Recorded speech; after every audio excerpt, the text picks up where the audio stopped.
In less than 24 hours, the polls are going to be open. 2 years ago, Republican Mark Harris appeared to win his campaign for Congress in North Carolina until the state election board discovered that a campaign consultant was involved in collecting and filling out absentee ballots. In 1998, Miami's election for mayor was tossed out because mail-in ballots were filled out in the name of dead people. As the pandemic leads more states to shift toward voting by mail, President Trump says it's no way to run an election.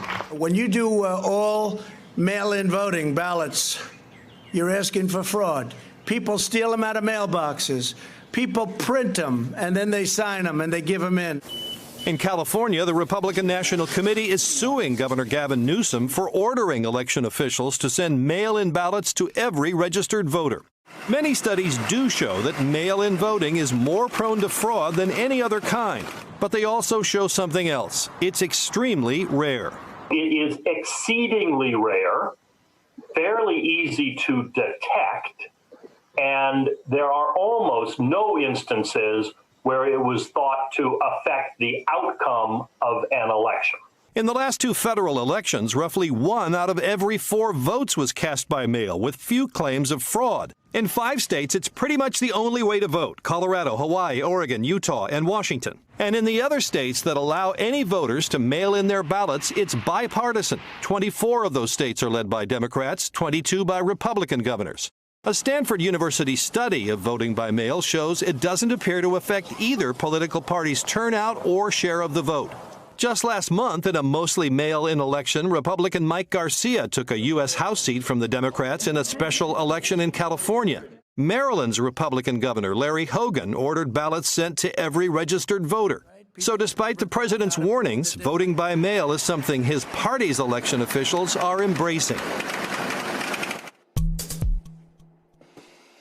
And Pete joins me live now. Pete, how prepared are most states for mail-in voting and any potential fraud that could come with it? Well, it varies so much from state to state. As I said, there are some states that are old hands at this, but others that are scrambling to try to catch up with it. They need more people to count the ballots. They have to print many more. They have to prepare them. They have to make sure that the right people are getting them. It's a big, big chore.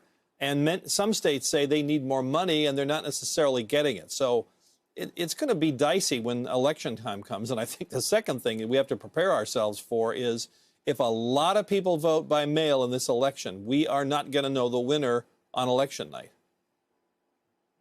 Yeah, it could be some time. Pete, let's talk about the president's position here. He and some of his allies are staunchly against this mail-in system. Why? And let's talk through that. Well, what they say is they're worried about fraud. I think if you look beneath it, there is probably a good faith concern among some party officials about fraud. It has happened. It doesn't happen very much, though. The second thing is there may be a perception that mail-in balloting helps Democrats. The research that we looked at said that that's not the case, that it doesn't tend to favor either party or, to look at it the other way, disfavor either party. But there perhaps is some lingering concern among Republicans that the more mail-in ballots there are, the more Democratic votes there are going to be. Hey, NBC News viewers, thanks for checking out our YouTube channel. Subscribe by clicking on that button down here and click on any of the videos over here to watch the latest interviews, show highlights, and digital exclusives. Thanks for watching.